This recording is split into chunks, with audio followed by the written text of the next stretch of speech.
Hello दोस्तों, नमस्कार। स्वागत है आप सभी का रतोनेशन non technical classes Bhilai YouTube platform पर।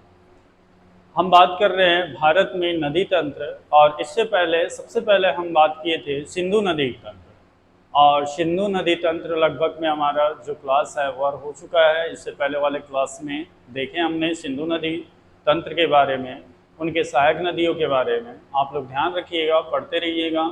आज हम जो नया स्टार्ट करने जा रहे हैं, हमने हिमालयी अफवाह तंत्र को 3 पार्ट में बांटे थे, जिसमें से सिंधु नदी तंत्र पहला हो गया। और सिंधु नदी तंत्र के बाद में हम जो स्टार्ट करने जा रहे हैं वो है गंगा नदी तंत्र। ठीक है, तो गंगा नदी तंत्र देखिए, ये जो है 3-4 पार्ट बनेगा। इसका 3-4 पार्ट में इसकी क्लास होगी, जिसमें आज हम देख रहे हैं गंगा नदी उद्गम कहाँ से है, किस किस राज्य में बहती है, कौन कौन से शहरों से होकर के गुजरती है, और मुख्य मुख्य बातें इनकी आज देखेंगे।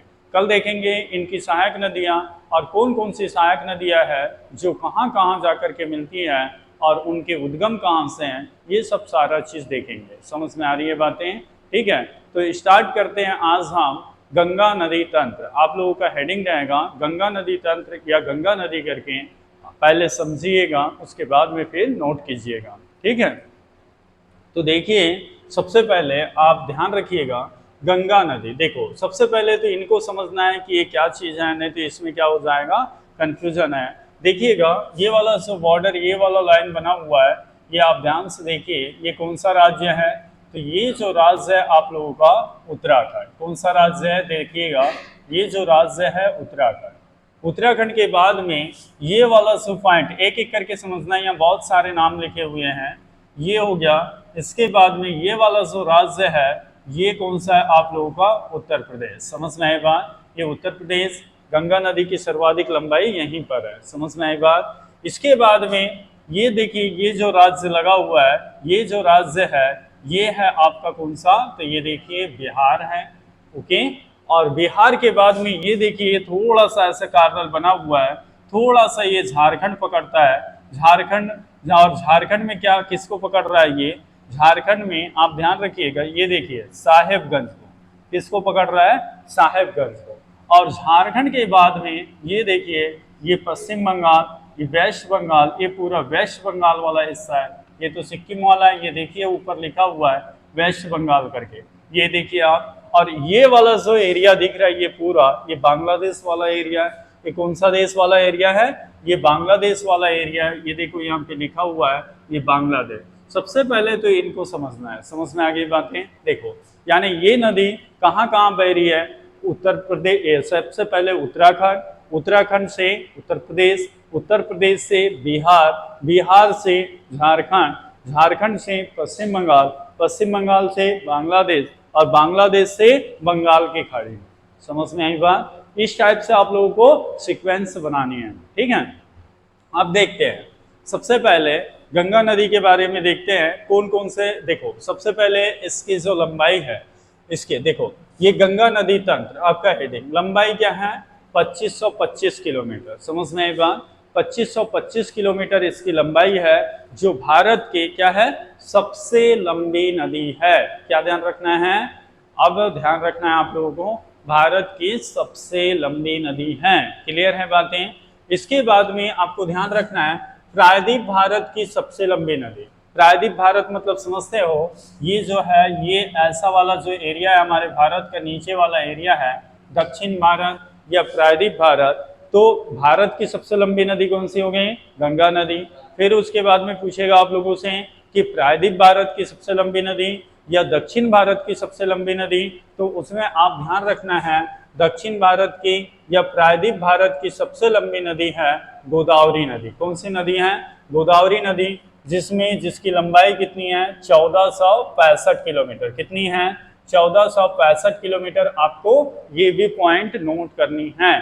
इसके बाद में आप नेक्स्ट थर्ड पॉइंट बनेगा आपको, सागर में न मिलने वाले भारत की सबसे, सागर में न मिलने वाली भारत की, सागर में न मिलने वाली भारत की सबसे बड़ी नदी या लंबी नदी अगर पूछे, तो सागर में न मिलने वाली भारत की सबसे बड़ी या लंबी नदी, तो आपको क्या बतानी है, तो इसमें आपको यमुना नदी बतानी है। क्या बतानी है, यमुना नदी बनानी है, क्योंकि ये सागर में नहीं मिलती है। इसकी लंबाई कितनी है, 1385 किलोमीटर है। ये जो है कहाँ पे, उत्तर प्रदेश में, यहाँ पर प्रयागराज में आकर के, प्रयागराज इसका पुराना नाम क्या था, इलाहाबाद, तो प्रयागराज में आकर के किससे मिल जाती हैं, गंगा नदी से मिल जाती है। और गंगा नदी की सबसे बड़ी सहायक नदी है, ये भी ध्यान रखना है। और यहीं पर क्या है, त्रिवेणी संगम है। यहीं पर क्या है, त्रिवेणी संगम है। यहीं पर त्रिवेणी संगम में कौन कौन सी नदियां शामिल हैं, तो यमुना, गंगा, सरस्वती। और यहीं पर 12 वर्षों के अंतराल में कुंभ का मेला लगता है। यहीं पर कौन सा मेला लगता है, कुंभ का मेला लगता है। ये आप ध्यान रखिएगा, ठीक है। तो आप ध्यान रखिए। इसके बाद में ये हो गया, ये तीनों नदी तो आप लोगों को क्लियर हो गया होगा। भारत की सबसे लंबी नदी, प्रायद्वीप भारत की सबसे लंबी नदी, और सागर में न मिलने वाली भारत की सबसे लंबी नदी या बड़ी नदी बोल सकते हैं। लंबी के जगह में बड़ी भी बोल सकते हैं, तो आपको वही ध्यान रखना है ना। तो ये तीनों आप बिल्कुल ध्यान रखिएगा, ठीक है। गंगा नदी सबसे बड़ी अफवाह तंत्र, ठीक है, किसका निर्माण करती हैं, सबसे बड़ी अफवाह तंत्र का निर्माण करती हैं, सबसे बड़ी द्रोणी का निर्माण करती है, और सबसे बड़ी बेसिन का निर्माण करती है। ये भी पॉइंट तीनों बहुत इंपॉर्टेंट हैं। सबसे बड़ी द्रोणी, सबसे बड़ी अफवाह तंत्र और सबसे बड़ी बेसिन का निर्माण करती है। ये तीनों पॉइंट आपको ध्यान रखनी है। चौथा पॉइंट आपको ध्यान रखना है, भारत का सबसे बड़ा मैदान, भारत का सबसे बड़ा मैदान ये जो है गंगा का मैदान ही है। भारत का सबसे बड़ा मैदान कौन सा मैदान है, गंगा का मैदान ही है। ये भी पॉइंट आपको नोट करनी है, ओके। सबसे बड़ा मैदान कौन सा हो गया, गंगा का मैदान। इसके बाद में आपको ध्यान रखिएगा, इनका जो उद्गम है, देखिए इनका जो उद्गम है, उद्गम उत्तराखंड के उत्तरकाशी जिले में स्थित गंगोत्री हिमनद, हिमनद मतलब बर्फ वाला एरिया, गंगोत्री हिमनद के गोमुख से होता है। और किस नाम से होता है भैया, इसका उद्गम भागीरथी के नाम से होता है। किस नाम से होता है भैया, मैंने बोला उत्तराखंड के, देखिए उत्तराखंड के उत्तरकाशी जिले के, ठीक है, उत्तरकाशी जिले के बोल सकते हैं उत्तरकाशी जिले के गंगोत्री हिमनद, गंगोत्री हिमनद, ये सब हिमालय का पार्ट है ना। गंगोत्री हिमनद, गंगोत्री हिमनद के गोमुख से होता है। कहां से होता है, गोमुख से होता है। और किस नाम से होता है भैया, सबसे पहले तो अभी आपको क्या ध्यान रखना है, भागीरथी। मेरे साथ में बार बार रिपीट करते हुए चलिएगा, भागीरथी। इस नदी का नाम क्या है, तो ये देखो ये उत्तराखंड है, उत्तराखंड में इस नदी का नाम देखिए यहाँ पे लिखा हुआ है।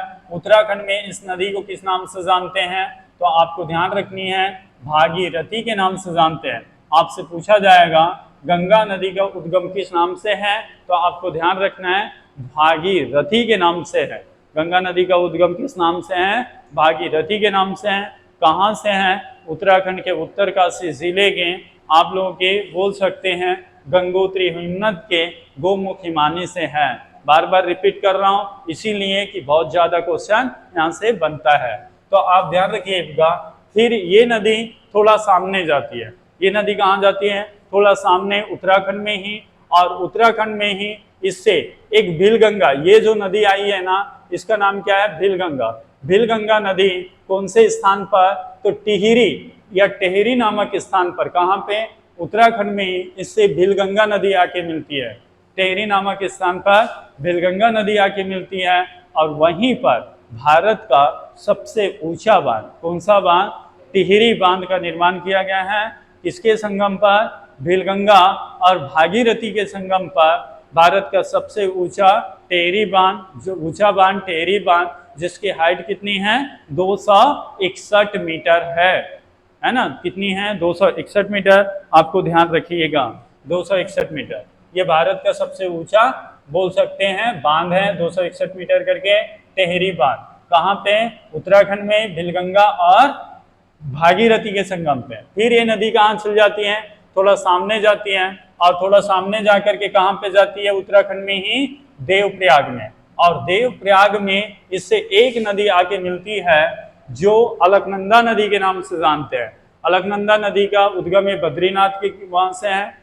इनके सब अलग अलग पढ़ाया जाएगा आप लोगों को। अलकनंदा नदी इससे कहाँ मिलती है? भागीरथी से देवप्रयाग में आके मिलती हैं और यहीं पर समझ रहे हो ना, देवप्रयाग में आकर के मिलती हैं। देवप्रयाग में इससे जब आके क्या मिलेगी? अलकनंदा मिलेगी। किससे? भागीरथी से। तब इसका नाम क्या हो जाता है? गंगा नदी हो जाता है। बहुत इंपॉर्टेंट है दोस्त, क्या याद रखना है? भागीरथी से उत्तराखंड में अलकनंदा नदी आके मिलती है, फिर इसका नाम क्या हो जाता है? तो इसका नाम आपको ध्यान रखना है, क्या हो जाती है? तो बोल सकते हैं गंगा नदी हो जाती है। इसके बाद में फिर चलते हैं सामने। अब ये नदी किस नाम से बहने लग गई है ना? देवप्रयाग के बाद में किस नाम से बहने लग गई है? ये देवप्रयाग है। देवप्रयाग के बाद में ये नदी गंगा नदी के नाम से बहने लगी। किस नाम से बहने लगी? गंगा नदी के नाम से बहने लगी। और गंगा नदी फिर सामने कहाँ बढ़ेगी? ऋषिकेश। ऋषिकेश जानते हो, ये भी कहाँ पे है? उत्तराखंड। और ऋषिकेश से फिर कहाँ जा रही है ये नदी? हरिद्वार। कहाँ जा रही है? हरिद्वार। यहाँ भी आप लोगों को गंगा नदी के किनारे कुंभ का मेला लगता है, ठीक है? कुंभ का मेला लगता है ना भाई, यहीं पर कुंभ का मेला, दो जगह कुंभ का मेला हो गया। उज्जैन में एक जगह लगता है ना, क्षिप्रा नदी के किनारे। हरिद्वार में एक जगह, प्रयागराज में एक जगह, और नासिक में गोदावरी के किनारे एक जगह। 4 जगह पे भारत में कुंभ का मेला लगता है 12 वर्षों के अंतराल में। तो इसमें से हरिद्वार ये उत्तराखंड में ही है। देखिए सबका मार्क किया हुआ है, आप लोग ऐसे ही बनाइएगा, मैप के हिसाब से पढ़िए। फिर ये नदी कहाँ जाती है? यूपी। अब हम कौन से एरिया में आ रहे हैं? यूपी वाले एरिया में। कौन से वाले एरिया में आए हैं? यूपी वाले एरिया में। और यूपी वाले एरिया में आपको ध्यान रखना है, ये यूपी वाले एरिया में आपको क्या ध्यान रखना है? ये बिजनौर। बिजनौर से फिर कहाँ जा रही है? ये देखो, ये बिजनौर। बिजनौर से फिर कन्नौज। कन्नौज से फिर कानपुर। कानपुर से फिर फतेहपुर। फतेहपुर के बाद में क्या? प्रयागराज। जानते हैं ये प्रयागराज। यहीं पर मैंने बोला था, देखो कहाँ कहाँ, देखो यूपी में बिजनौर, बिजनौर से कन्नौज, कन्नौज से कानपुर, कानपुर से फतेहपुर, फतेहपुर से प्रयागराज। प्रयागराज जानते हो, यहीं पर क्या मिलती है पता है? आप लोगों को ध्यान रखना है, यहीं पर यमुना नदी, इसकी सबसे बड़ी सहायक नदी यमुना नदी 1385 इसकी लंबाई है, यहीं पर आके मिलती है। और यहीं पर त्रिवेणी संगम है बोला जाता है, जिसमें आप लोगों के कौन कौन से नदी आती हैं? तो एक गंगा नदी, अब तो गंगा नदी के नाम से बह रही है, वो गंगा नदी आती है। गंगा नदी, एक यमुना नदी, और एक कौन सी नदी? तो सरस्वती नदी। आपको ध्यान रखना है। और यहीं पर कुंभ का मेला। इसके बाद में ये मिर्जापुर। इसके बाद में ये नदी कहाँ जाती है? यूपी में ही मिर्जापुर। मिर्जापुर से कहाँ जा रही है? वाराणसी। वाराणसी से ही कहाँ जा रही है? गाजीपुर। समझ में आई बात? ये यूपी वाले एरिया में इस प्रकार से आपको ध्यान रखनी है। इसके बाद में यह नदी यूपी से कहाँ जाएगी? बिहार। यूपी से कहाँ ले जाएंगे इसको? बिहार। तो बिहार में सबसे पहले छपरा ध्यान रखना है। बिहार में सबसे पहले क्या ध्यान रखेंगे? छपरा। छपरा से फिर कहाँ जाएंगे? पटना। पटना से फिर कहाँ जाएंगे? हाजीपुर। हाजीपुर से कहाँ जाएंगे? भागलपुर। ये बिहार वाले एरिया में है ये नदी। फिर इसके बाद में ये नदी हल्का सा कहाँ जाती है? तो झारखंड। ये देख रहे हो, ये वाला एरिया जो है झारखंड। और ये झारखंड में साहेबगंज। झारखंड में कहाँ पे? साहेबगंज। झारखंड में कहाँ पर? साहेबगंज। और इसके बाद में ये नदी कहाँ प्रवेश करती हैं? पश्चिम बंगाल में। कहाँ पे प्रवेश करेगी? वेस्ट बंगाल में। और वेस्ट बंगाल में फरक्का नामक स्थान पर, कौन से नामक स्थान पर? वेस्ट बंगाल में फरक्का नामक स्थान पर एक फरक्का बैराज या बांध का निर्माण होगी। फरक्का बैराज या बांध का निर्माण होगी। और वहीं से इसकी एक शाखा देखिए, हुंगली नदी। इसकी एक शाखा ये दिख रही है ना, ये नीचे, इसकी एक शाखा कहाँ जाती? हुंगली नदी के नाम से निकलती है। हुंगली नदी, ये देखो पश्चिम बंगाल में ही बहती है। इसकी एक शाखा कौन सी नदी? हुंगली नदी। और ये हुंगली नदी में मालूम है आप लोगों का, जानते हो हुंगली नदी के तट पर गंगा सागर द्वीप है। गंगा सागर मेला लगता है। द्वीप जब मैं पढ़ाया हूँ, लैंड जब पढ़ाया हूँ, आइसलैंड जब पढ़ाया हूँ, तब बताया हूँ आप लोगों को। और ये फिर बंगाल की खाड़ी में ये भी विसर्जित हो जाती है। तो गंगा की ही एक शाखा जो है हुंगली नदी है, जो फरक्का बांध या फरक्का बैराज से निकलती है। यहाँ पे फरक्का बांध या फरक्का बैराज कहाँ पर है? पश्चिम बंगाल में है। कौन से नदी पर है? गंगा नदी पर है। वहीं से आप लोगों के कौन से बोलना चाहिए?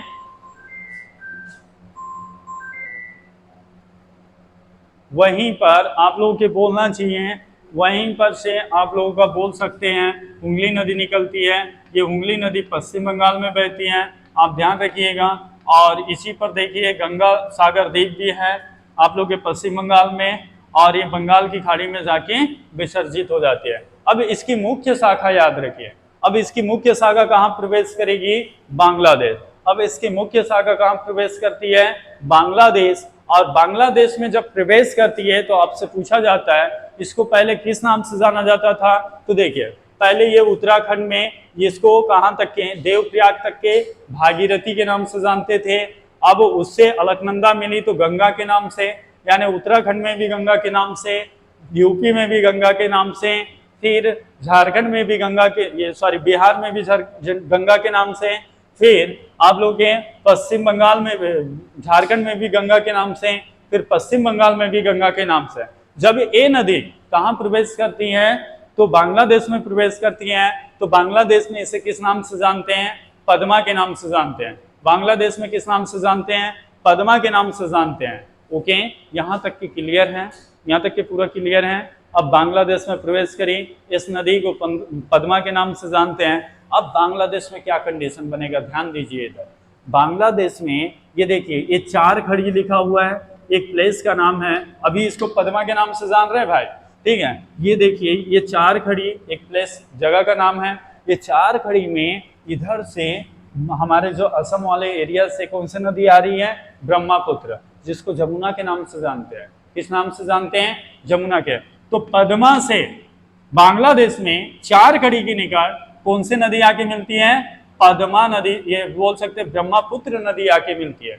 इसी को हम जमुना के नाम से जानते हैं। और उसके बाद में ये दोनों मिल करके फिर भी ये किस नाम से बहती है पता है? पद्मा के ही नाम से बहती है। तब नाम चेंज नहीं होगा, पद्मा के ही नाम से बहती है। पर आगे जब यहाँ पे कौन सा आएगा? चांदपुर। यहाँ पे क्या आ जाएगा? चांदपुर। जब ये चांदपुर के निकट इससे एक नदी और आके मिलती है, कौन सी नदी? तो आपको ध्यान रखना है कौन सी नदी? तो मेघना नदी आके मिलती है। तब ये पद्मा से कौन सी नदी आके मिलती है? बांग्लादेश में ही मेघना नदी आके मिलती है। तब इसका नाम क्या हो जाता है? तो मेघना नाम। इसका नाम क्या हो जाती है? तो मेघना नाम। आपको ध्यान रखना है इसका नाम क्या हो जाती है? मेघना। कौन से नदी के मिलने से? तो पद्मा में मेघना के मिलने से इसका नाम क्या हो जाती है? मेघना। और फिर ये क्या करेगी? तो ये देखिए ये क्या करेगी? विश्व का सबसे बड़ा डेल्टा, विश्व का सबसे बड़ा डेल्टा जिसको हम सुंदरवन का डेल्टा के नाम से जानते हैं, बांग्लादेश और भारत के एरिया में 50-50, ये दोनों के एरिया में विश्व का सबसे बड़ा डेल्टा, बहुत बड़े भूभाग का निर्माण करती है, सबसे बड़े डेल्टा का निर्माण करती हैं। विश्व का सबसे बड़ा डेल्टा जिसे हम सुंदरवन का डेल्टा के नाम से जानते हैं, गंगा ब्रह्मपुत्र का डेल्टा के नाम से जानते हैं, गंगा मेघना डेल्टा के नाम से जानते हैं, किसी भी नाम से आपसे पूछ सकते हैं। और फिर बंगाल की खाड़ी में जाकर के क्या हो जाती हैं? विसर्जित हो जाती है। बंगाल की खाड़ी में जाकर के क्या हो जाती हैं? विसर्जित हो जाती है। तो इस प्रकार है हमारे गंगा नदी। समझ में आई बात? और इसको हम इतना आसान तरीके से आपको समझाए हैं।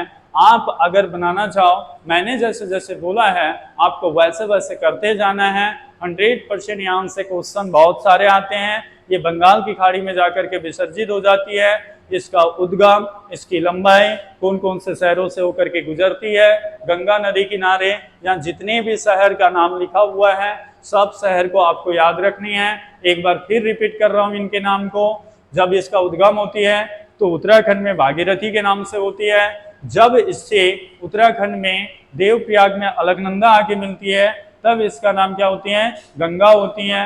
ये गंगा के ही नाम से फिर सामने बहती हैं। उत्तराखंड में कुछ दूर, उसके बाद में यूपी, यूपी से बिहार, बिहार से झारखंड और झारखंड से पश्चिम बंगाल, पश्चिम बंगाल में फरक्का बैराज का निर्माण करती है। और फरक्का से ही एक हुगली नदी शाखा निकलती है इसकी, और ये नदी मुख्य शाखा सामने बांग्लादेश जाती है। बांग्लादेश में इसे पद्मा के नाम से जानते हैं, जैसे प्रवेश करती है। आगे चारखड़ी के निकट ब्रह्मपुत्र या जमुना नदी इससे आके मिलती है, तब भी इसका नाम चेंज नहीं होते, इसको पद्मा के ही नाम से जानते हैं। पर आगे बांग्लादेश में चांदपुर के निकट इससे मेघना नदी आके मिलती है, तब इसका नाम क्या हो जाती है, मेघना हो जाती है। और फिर इसके बाद में ये नदी विश्व का सबसे बड़ा डेल्टा का निर्माण करते हुए बंगाल की खाड़ी में क्या हो जाती हैं, विसर्जित हो जाती हैं। भारत की सबसे लंबी नदी हैं और आपको ध्यान रखना है इसकी सबसे बड़ी सहायक नदी यमुना नदी मैं बताया हूँ आप लोगों को। अब आगे नेक्स्ट क्लास में हम क्या काम करेंगे, इसकी सहायक नदी वगैरह करेंगे, पूरा क्लियर है ना, इसकी सहायक नदी वगैरह पूरा क्लियर करेंगे। आपको ध्यान रखना है बाई ओर से मिलने वाली सहायक नदी, दाई ओर से मिलने वाली सहायक नदी, ये सारी सहायक नदियों को देखेंगे और पूरा क्लियर करेंगे। आप जब तक इसको नहीं पढ़ेंगे तब तक सामने सहायक नदियां समझ में नहीं आएगी, आपको ये 100% याद रखनी है। ओके, तो मैं आज की क्लास क्लियर समझूं, आज इतना ही पढ़ेंगे क्योंकि ज़्यादा पढ़ेंगे ज़्यादा हो जाएगा। अभी आप इतना ही ध्यान रखिए, ये बहुत मटेरियल है आपको बनाना है, बहुत सारे क्वेश्चन आते हैं, ठीक है। तो मैं उम्मीद करता हूँ आप लोगों से आज की जो क्लास है आप सभी को समझ में आया होगा। अगर समझ में आया है तो लाइक शेयर सब्सक्राइब ज़रूर कीजिएगा। धन्यवाद। ओके।